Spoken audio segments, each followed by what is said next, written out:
Bismillahirrahmanirrahim. Assalamu alaikum cadets. I hope you all are fine. Cadets, in our previous lecture we discussed about the point of concurrency and concurrent lines. I hope आप लोगों ने इसको बहुत अच्छे से understand किया होगा. मतलब तीन या तीन से ज़्यादा लाइंस जब एक कॉमन पॉइंट पे मिलती हैं देन आप उस कॉमन पॉइंट को पॉइंट ऑफ कंकरेंसी कहते हो और तीनों लाइंस जो एक कॉमन पॉइंट पे मिलती हैं उनको कंकरेंट लाइंस बोलते हो. जो आज हम लोगों ने थ्योरम स्टार्ट करना है, थ्योरम 12.1.3, वो इसी टॉपिक से रिलेटेड था, इसलिए मैंने पहले वो टॉपिक क्लियर किया था. कैडेट्स, आपके पास कोई भी ट्रायंगल होगी, आपने उस ट्रायंगल की साइड्स के बाइसेक्टर ड्रॉ करने हैं. जैसे मैंने अभी आपको प्रीवियस लेक्चर में बताया था, सैटरडे के लेक्चर में, ट्रायंगल की साइड्स के बाइसेक्टर्स ड्रॉ करने हैं. वो जो बाइसेक्टर्स होंगे वो कहता है कि वो कंकरेंट हैं, ये आपने प्रूव करना है. तो चलो स्टार्ट करते हैं. 12.1.3 थ्योरम है. स्टेटमेंट आपके पास क्या लिखी हुई है? The right bisector of the sides. Right bisector के बारे में आपको पता चल गया होगा. राइट बाइसेक्टर एक लाइन सेगमेंट आपके पास होता है इस तरह से, उसके बिल्कुल सेंटर मिड पॉइंट से कट करता हुआ परपेंडिकुलर लाइन या 90 डिग्री का एंगल बनाती हुई जो लाइन गुजरती है उसको कट करके वो आपके पास क्या होता है? राइट बाइसेक्टर होता है. ठीक है, right bisector of sides of triangle.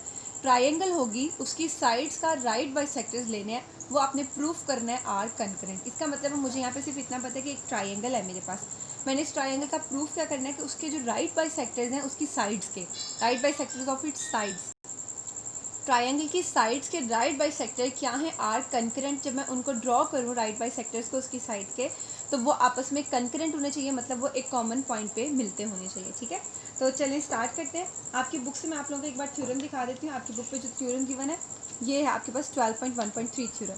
इसमें अब जो उसने ट्रायंगल लिए कैडेट्स, जो मैंने आप लोगों को ऑब्जर्वेशंस की 3 पॉइंट्स करवाए थे, 3 ट्रायंगल, एक एक्यूट, एक एब्ट्यूज ट्रायंगल और राइट एंगल ट्रायंगल. आप कोई भी ट्रायंगल ले सकते हैं, लेकिन उसने जो बुक में हमें गिवन दिया तो हम वही ट्रायंगल लेंगे. और ये एक्यूट ट्रायंगल है, 90 डिग्री से लेस एंगल बनाती है. ठीक है, तो हम कोई भी ट्रायंगल ले सकते हैं. ठीक है डेट्स, मैंने एक्यूट ट्रायंगल ली, यही आपकी बुक पे भी उसने लिया है, तो थोड़ी आगे पीछे हो सकती है, लेकिन एक्यूट ट्रायंगल ही है. ठीक है, ए बी सी मैंने कोई भी इनको नेम दे दिया. ठीक है, ए बी सी 3 ट्रायंगल के नाम. अब मुझे गिवन क्या है आपके पास? गिवन है कि एक ट्रायंगल है. ट्रायंगल के नेम मैंने कौन से दिए हैं कि ट्रायंगल मेरे पास है ए बी सी, तो ट्रायंगल ए बी सी मुझे गिवन है, ये मैंने यहाँ पे लिख दिया. अब मैंने कंस्ट्रक्शन वर्क करना है. आपको पता है ट्रायंगल बनाने के बाद हमने प्रूफ क्या करना है? To proof right bisectors of sides of triangle are concurrent. और साइड्स कौन सी हैं? ए बी का राइट बाइसेक्टर ड्रॉ करना है, बी सी का राइट बाइसेक्टर ड्रॉ करना है और ए सी का. अब देखें, मुझे प्रूफ करना है कि ए बी का बाइसेक्टर, बी सी का बाइसेक्टर और अगर ए सी का भी बाइसेक्टर हो तो वो तीनों एक कॉमन पॉइंट पे कट करते हैं, एक दूसरे को गुजरते हैं कॉमन पॉइंट में से, तो मतलब वो कंकरेंट होंगी. तो प्रूफ मुझे करना है bisectors, right bisectors of A B, the right bisectors. Proof मैंने ये करना है right bisectors of A B, B C and A C. इसका मतलब है side A B C side और ए सी साइड का जो राइट बाइसेक्टर्स होंगे वो कंकरेंट होंगे, मतलब मैं जब इनके राइट बाइसेक्टर ड्रॉ करूँगी तो वो एक कॉमन पॉइंट पे मिलेंगे.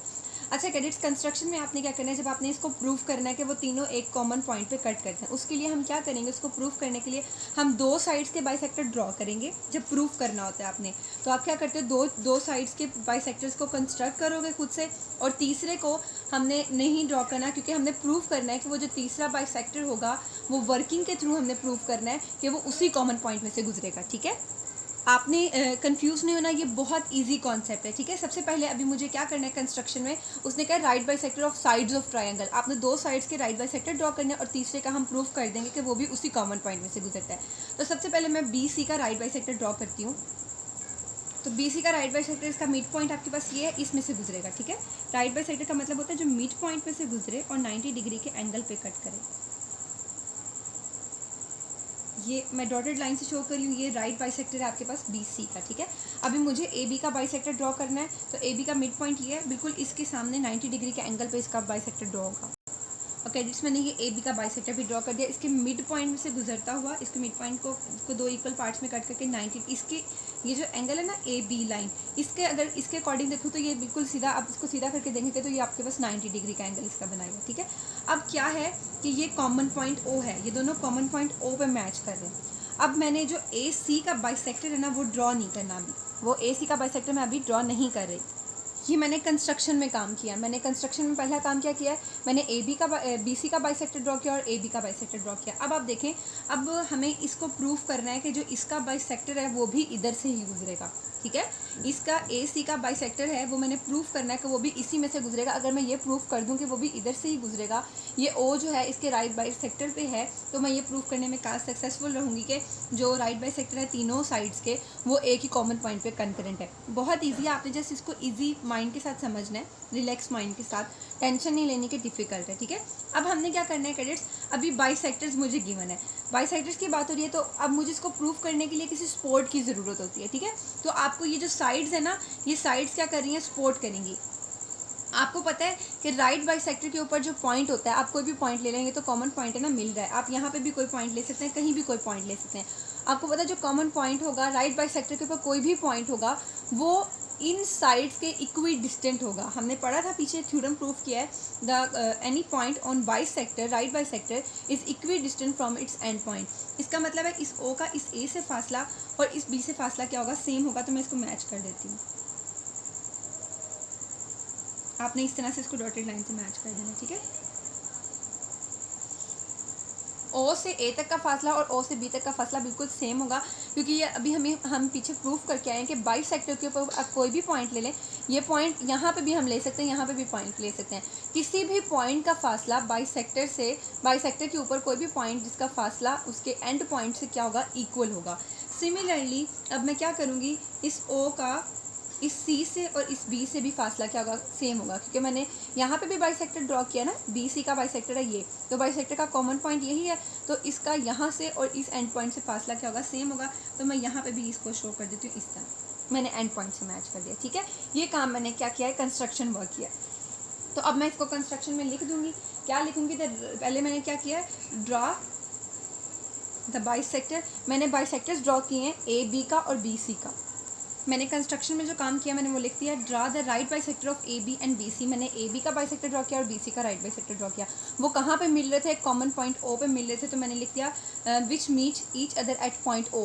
फिर उसके बाद मैंने क्या किया, इसको इस पॉइंट से इसके जो एंड पॉइंट से उनका डिस्टेंस सेम था, तो मैंने क्या किया, ज्वाइन किया O को A से, B से और C से, वो भी मैंने यहाँ पर लिख दिया। अब हमने क्या करना है, प्रूफ की तरफ बढ़ना है। ओके कैडेट्स, अब हम लोगों ने प्रूफ स्टार्ट करना है। मैंने दोबारा यहाँ सामने फिगर बना दिया ताकि बार बार पेज टर्न नहीं करना पड़े, आपको समझ आ जाए, ठीक है। अब हम प्रूफ स्टार्ट करते हैं। अब आप देखें, मैंने कहा इस बाइसेक्टर के ऊपर कोई भी पॉइंट लें, उसका एंड पॉइंट से डिस्टेंस क्या होता है, इक्वल होता है। मैंने A, B और C से इसको ज्वाइन किया था ना पॉइंट O को, तो मैं क्या लिखूँगी, द डिस्टेंस OA कॉन्ग्रेंट होगा OB के, ठीक है। तो OA कॉन्ग्रेंट है OB के। अब हम इसके प्रूफ की तरफ बढ़ रहे हैं। सबसे पहला काम क्या किया है, पॉइंट जो कॉमन पॉइंट था, ये बाइसेक्टर है और ये बाइसेक्टर है। मैंने 90 डिग्री का एंगल को शो करने के लिए ब्लॉक बना दिया, ठीक है। ये दो बाइसेक्टर थे। उसके बाद जो कॉमन पॉइंट था उसको मैंने ज्वाइन किया A से, B से और C से। क्यों ज्वाइन किया, क्योंकि जो कोई भी पॉइंट होता है बाइसेक्टर के ऊपर वो इक्वी डिस्टेंट होता है from the and points of line. तो आप यहाँ पे लिख दें, each point on right bisector of line segment is equi distant from its and point. Clear cadets. अब मैंने इसकी रीज़न लिख लिया कि each point on right bisector, ये राइट बाइसेक्टर पर कोई भी पॉइंट था वो इक्वी डिस्टेंट होता है from the and points of this segment, ठीक है। अब सिमिलरली जैसे O से A और O से B तक का डिस्टेंस सेम है, अब मैंने BC के ऊपर भी बाइसेक्टर ड्रॉ किया था, इसका कॉमन पॉइंट O है। इसका मतलब है बाइसेक्टर के ऊपर जो पॉइंट O है, इसका B से और C से डिस्टेंस क्या होगा, इक्वल होगा। अगर आप यहाँ पे भी कोई पॉइंट लेते हैं तो वो भी उसका B से और C से डिस्टेंस जो होगा वो इक्वल होगा। इसका मतलब है OB भी आपके पास कॉन्ग्रेंट है OC के, तो यहाँ भी आपके पास सेम रीज़न आएगी। तो आप इसको इक्वेशन 1 दे दें, कोई भी हमने रीज़न लिखनी है ना, और इसको इक्वेशन 2 कह दें। इसका मतलब है OA और OB का डिस्टेंस, क्यों इसको मैंने कॉन्ग्रेंट लिखा है, क्योंकि राइट बाइसेक्टर के ऊपर कोई भी पॉइंट हो वो इक्वी डिस्टेंट होता है एंड पॉइंट से। सिमिलरली यहाँ पे तो आप यहाँ पे लिख दें as in one. As in one लिखने का ये फ़ायदा है कि मुझे इतनी बड़ी स्टेटमेंट जो है वो दोबारा यहाँ नहीं लिखनी पड़ेगी, ठीक है। मतलब सेम वही रीज़न मुझे यहाँ लिखनी थी, तो मैंने इनको इक्वेशन 1 और 2 का नेम देके ये कह दिया कि सेम रीज़न इसकी जो होगी वो यही रीज़न है कि हर पॉइंट का जो राइट बाइसेक्टर पे हो, हर पॉइंट जो राइट बाइसेक्टर पे मौजूद हो, उसका जो डिस्टेंस होता है वो उसके एंड पॉइंट से इक्वल होता है, ठीक है। यहाँ इसकी सेम रीज़न थी। अब आप देखें, OA कॉन्ग्रेंट है OB के और OB आगे कॉन्ग्रेंट है OC के। आपको ये एक लॉ याद आएगा जो हम लोगों ने पढ़ा था, A इक्वल हो B के और B आके इक्वल हो C के, तो फिर A भी C के इक्वल होता है, ऐसा पढ़ा था। तो इसका मतलब है OA इसके कॉन्ग्रेंट है और ये जो है वो आगे किसी और के कॉन्ग्रेंट है। इसका मतलब इनडायरेक्टली OA जो है वो आपके पास कॉन्ग्रेंट है कैडेट्स OC के। इससे मैंने इक्वेशन 1 और 2 से देखा है, ठीक है। इसका मतलब है आप यहाँ पे लिख, इसको कोई भी इक्वेशन 3 दे दें। इसकी रीज़न में मैं क्या लिखूँगी, मैंने फ्रॉम 1 और इक्वेशन 1 और इक्वेशन 2 से लिखा है, तो आप यहाँ पे लिख दें फ्रॉम इक्वेशन 1 एंड 2, उन दोनों को यूज़ करते हुए मैंने ये लिखा है। और वो ला मैंने आपको बता दिया कि ए इक्वल हो बी के और बी आगे इक्वल हो सी के, तो फिर ए भी सी के इक्वल होता है। तो सिमिलरली यहाँ पे कॉन्ग्रेसी का साइन यूज़ हो रहा है, ओ ए कॉन्ग्रेंट है इसके और ये कॉन्ग्रेंट आगे नेक्स्ट के, तो हमने इसको इंटरैक्टली कॉन्ग्रेंट लिख दिया और यहाँ पे रीज़न लिख दी। अब इसका मतलब है ये कॉन्ग्रेंट है, मतलब ओ से ए तक का डिस्टेंस और ओ से सी तक का डिस्टेंस जो है वो आपके पास क्या है, सेम है। आपको वो वाला थ्योरम याद आएगा, उसने कहा था कोई भी point that is equidistant from the end point, so आपने प्रूव करना था कि वो उसके राइट बाइसेक्टर के ऊपर है। इसका मतलब है ये ओ ए जो है वो ओ सी से बिल्कुल इक्वल डिस्टेंस पे है। ये इक्वल डिस्टेंस पे तभी हो सकता है जब ये यहाँ पे इसके कहीं मिड पॉइंट पे लाई कर रहा हो, सेंटर में कहीं लाई कर रहा हो। तो इसका मतलब है ओ जो है is on the right bisector. O को अगर मैं यहाँ पे परपेंडिकुलर ड्रॉ करूँ और तो ये ओ इसके बिल्कुल सेंटर मिड पॉइंट में से गुजरता है। इसका मतलब है कैडेट्स के ओ is on the right bisector of CA. O is on the right bisector of CA. C से A तक के राइट बाइसेक्टर पे ये पॉइंट O जो है वो लाई करता है। आपको थ्योरम सेकंड वाला याद आएगा, उसमें यही गिवन था कि एक P पॉइंट है वो इक्वी डिस्टेंट है दो एंड पॉइंट से, ठीक है। आपने प्रूव करना था कि वो उसके बाइसेक्टर पे राइट बाइसेक्टर पे लाई करता है। अब ये इसका जो है आपके पास फासला जो O से C तक का था और O से A तक का था, वो हमने इन दोनों को यूज़ करते हुए यहाँ पे लिखा था कि O A कॉन्ग्रेंट है O C के।